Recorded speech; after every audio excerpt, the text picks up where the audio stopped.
बिस्मिल्लाहिर्रहमानिर्रहीम। अस्सलाम वालेकुम नाज़रीन कराम। सदर आरिफ अलवी साहब डट गए हैं और उन्होंने एक बहुत बड़ी स्टेटमेंट दी है और बहुत बड़ा इनकार उन्होंने किया है। ख़ास तौर पर इस्टेब्लिशमेंट को भी उन्होंने इनकार कर दिया है कि जब तक आप इमरान खान साहब की जो नशिस्तें हैं, चोरी जो मैंडेट है और असम्बली को पूरा नहीं करते और अधूरी असम्बली पे मैं जो असम्बली का इजलास बुलाने की जो मेरे पास समरी आई है मैं उसके ऊपर दस्तखत नहीं करूँगा। इसकी तफसीलात आपके सामने रखते हैं। उसके अलावा नाज़रीन, नवाज शरीफ साहब आखिरकार क्यों वज़ीर आज़म नहीं बने और उन्हें किसने धोखा दिया, नवाज शरीफ साहब को धोखा किसने दिया कि उन्हें वज़ीर आज़म नहीं बनने दिया गया और वो खामोश क्यों हैं। उसके अलावा नाज़रीन, जो पंजाब असम्बली के अंदर स्पीकर मुंतखब हुए हैं और वो स्पीकर के ऊपर जो पाकिस्तान तहरीक इंसाफ के अरकान हैं उन्होंने किस तरह की नारेबाजी की और डिग्गी वाला जो स्पीकर है उन्हें क्यों कहा, इसकी क्या कहानी वो आपके सामने रखते हैं। नाज़रीन, सबसे पहले जो है अगर मैं आपके सामने रखूं तो सदर आरिफ अलवी साहब ने जो इनकार किया है कि वो समरी पर दस्तखत नहीं करेंगे। हालांकि अगर जो सिब्तैन खान है पंजाब असम्बली के स्पीकर, उन्हें भी यही इकदाम करना चाहिए था क्योंकि पंजाब असम्बली भी पूरी नहीं थी। पाकिस्तान तहरीक इंसाफ को जो सुन्नी इत्तेहाद कौंसिल में शामिल हुई है उसकी मखसूस नशिस्तें जो हैं वो अनाउंस नहीं की गई, तो स्पीकर जो सिब्तैन खान है उन्हें भी स्पीकर का इलेक्शन नहीं करवाना चाहिए था और वो डट जाते। लेकिन जो स्पीकर हैं पंजाब असम्बली शायद वो प्रेशर बर्दाश्त नहीं कर सके तो उन्होंने इजलास वो करवा दिया। अब पंजाब असम्बली के हवाले से पहले मैं अगर आपके सामने रखूं तो मियां असलम इकबाल साहब जो हैं उन्हें पाकिस्तान तहरीक इंसाफ ने वज़ीर आला का उम्मीदवार नामजद किया था, लेकिन मियां असलम साहब को पेशावर से जैसे वो राहदारी जमानत लेकर लाहौर पहुंचे, लाहौर तो वो पहुंच गया लेकिन पुलिस की एक बहुत बड़ी तादाद जो है वो एम्प्लॉय कर दी गई कि मियां असलम इकबाल को गिरफ्तार कर लिया जाए। तो मियां सिब्तैन खान साहब ने उनके प्रोटेक्शन आर्डर भी जारी किए लेकिन फिर भी जो है उन्हें पेश नहीं होने दिया गया। तो अब पाकिस्तान तहरीक इंसाफ ने वज़ीर आला का जो अपना उम्मीदवार है वो तब्दील कर दिया है और राणा आफ्ताब अहमद खान को अब वज़ीर आला का उम्मीदवार नामजद किया है। राणा आफ्ताब अहमद खान PP 108 फैसलाबाद से पाकिस्तान तहरीक इंसाफ के मेंबर सूबाई असम्बली मुंतखब हुए हैं। सीनियर सियासतदान हैं, 4 से 5 मरतबा पहले भी मेंबर सूबाई असम्बली मुंतखब हो चुके हैं। 70 साल के करीब उनकी उम्र है, बड़ा तजर्बा रखते हैं और बहुत ही ज़बरदस्त जो है वो एक किस्म का अपना तजर्बा रखते हैं जिसको उन्होंने मुंतखब किया है।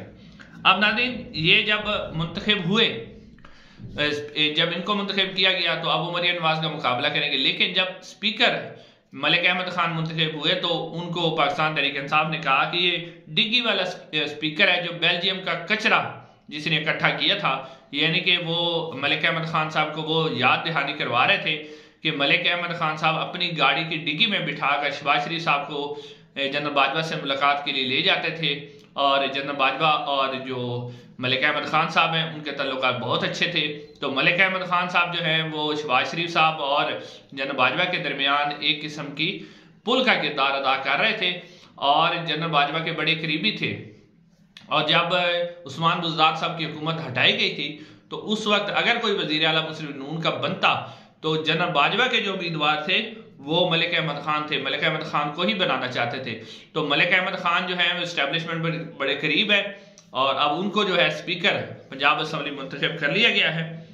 नाज़रीन, दूसरी तरफ अगर आप देखें तो जो सदर आरिफ अलवी साहब है वो अभी तक डटे हुए हैं और उन्होंने वाज़ेह तौर पर पैगाम दिया है कि कौमी असम्बली के इजलास की समरी जो है जो उनके पास भिजवाई गई है वो उस पर दस्तखत नहीं करेंगे।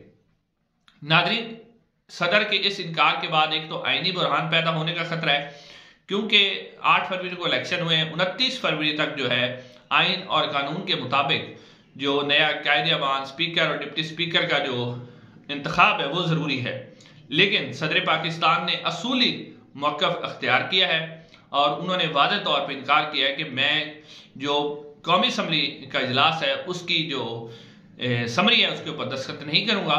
और उन्होंने इसलिए कहा है कि उन्होंने कहा है कि असम्बली पूरी नहीं है, अधूरे ऐवान के ऊपर जो इजलास नहीं बुलाया जा सकता।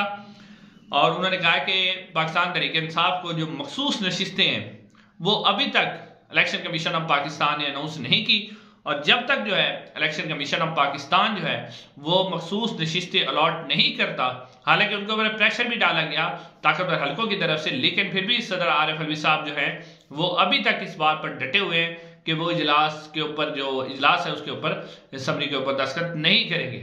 अब देखते हैं कि जिस तरह पहले ऑफिशियल सीक्रेट एक्ट जो सदर ने तो अपनी तरफ से साइन नहीं किए थे और वापस भिजवा दिया था, और फिर कुछ लोगों ने साजबाज करके, जो हमारे ताकतवर लोग हैं, हमारे गाजी और पुरसरार बंदे, उन्होंने जनाब उसको सदर के दफ्तर में रखवा लिया था। जो टाइम पास हो गया था तो उसके बाद उन्होंने जो है वो कानून बना लिया था।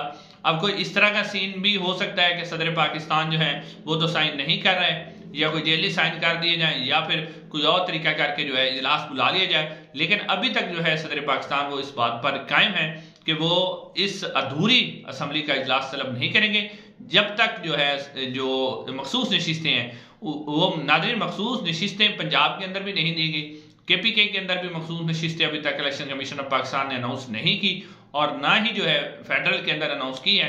इलेक्शन कमीशन ऑफ पाकिस्तान इसके ऊपर फैसला महफूज करके बैठा हुआ है। तो हालांकि KPK असम्बली का इजलास भी बुला लिया गया है, लेकिन अभी तक सदर पाकिस्तान ने इजलास बुलाने से इनकार कर दिया है। अब नाज़रीन आते हैं अगले खबर की तरफ। नवाज शरीफ साहब को धोखा किसने दिया? नवाज शरीफ साहब क्यों वजीर आजम नहीं बन सके? हालांकि नवाज शरीफ साहब को लाया गया, बड़े एहतमाम के साथ खुद उनको लाया गया, और लाने के बाद उन्हें मुकम्मल तौर पर प्रोटोकॉल दिया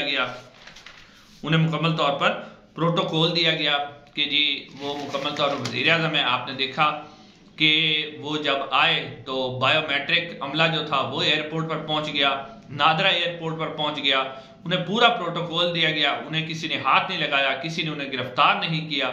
वो आए, बड़ी आन और शान के वज़ीर आज़म का प्रोटोकॉल दिया गया, और एक पब्लिसिटी की गई कि आइंदा वज़ीर आज़म जो नवाज शरीफ साहब होंगे। फिर अगला मरला आया तो उसमें नवाज शरीफ साहब की अदालतों के अंदर जो केस थे वो फौरन ख़त्म करवाए गए, यानी 48 से जो 72 घंटे थे उनके अंदर अंदर ही नैब के जो केसेस थे वो ख़त्म करवा दिए गए, यानी पाकिस्तान का तेज़ तरीन इंसाफ उन्हें दिया गया। उसके बाद नाज़रीन अगला जो है काजी फैज़ ईसा साहब के ज़रिए अगला भी कदम जो है वो भी उठाया गया, और नवाज शरीफ साहब की जो ताहयात नाअहली थी उसको भी इलेक्शन से पहले ख़त्म करवा दिया गया। उसके बाद नवाज शरीफ साहब का यहाँ से भी दिल नहीं भरा, तो नवाज शरीफ साहब ने कहा कि जी इमरान खान की पार्टी नहीं होनी चाहिए। तो इमरान खान साहब की पार्टी को तो ख़त्म नहीं किया जा सका, लेकिन बल्ले का निशान उनसे वापस ले लिया गया। अभी भी नवाज शरीफ का दिल नहीं भरा। नवाज शरीफ साहब ने कहा कि इमरान खान क्योंकि जेल के अंदर है लेकिन उसको सजाएं भी होनी चाहिए। तो नवाज शरीफ साहब की ख्वाहिश पर और नवाज शरीफ साहब को वज़ीर आज़म बनाने के लिए उन्हें जनाब इमरान खान साहब को सजा दी गई, और पै दर पै 3 केस उसके अंदर, तोशा खाना, इद्दत का केस और जो साइफर केस है उसके अंदर सजा दी गई। और उसके बाद भी नवाज शरीफ साहब का दिल नहीं भरा, फिर इलेक्शन का मैंडेट चोरी कर दिया गया, और चोरी करने के बाद भी जो है नवाज शरीफ साहब को वज़ीर आज़म नहीं बनाया गया। उसकी क्या वजह है नाज़रीन?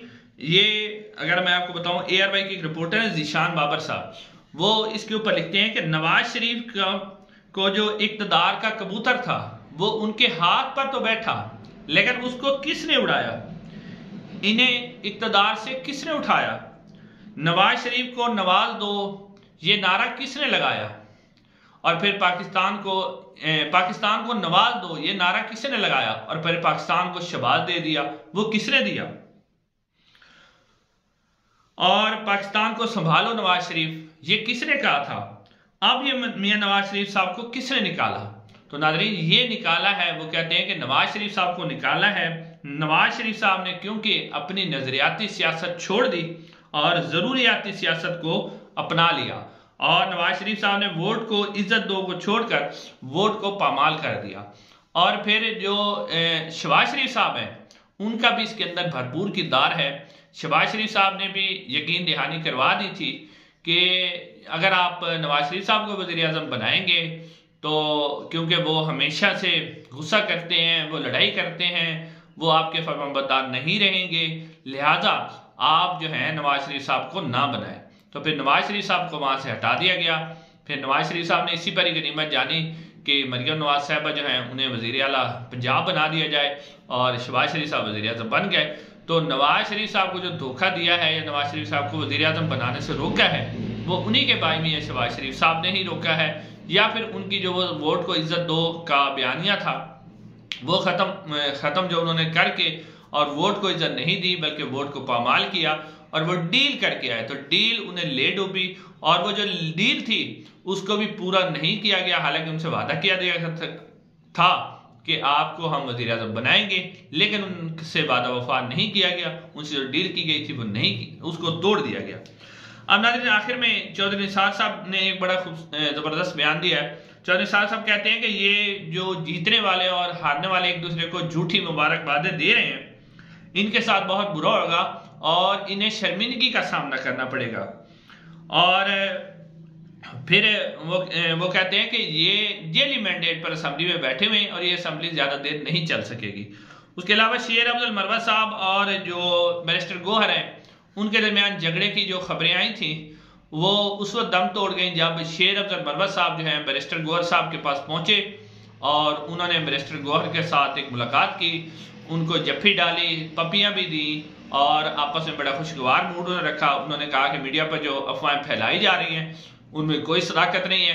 ठीक है, हम सियासी जो अपना एक स्टैंड रखते हैं, लेकिन बैरिस्टर गोहर और शेर अफजल मरवत के दरमियान जो फर्क किसी किस्म की लड़ाई झगड़े या बुक्स की कोई ऐसी सूरत हाल नहीं है जिससे ये सारी अफवाहें और जो कोशिश की जा रही थी कि पाकिस्तान तहरीक इंसाफ को तोड़ा जा सके वो सारी अफवाहें खत्म हो गई। नाज़रीन आज के लिए इतना, इंशाल्लाह अगली वीडियो मुलाकात होगी।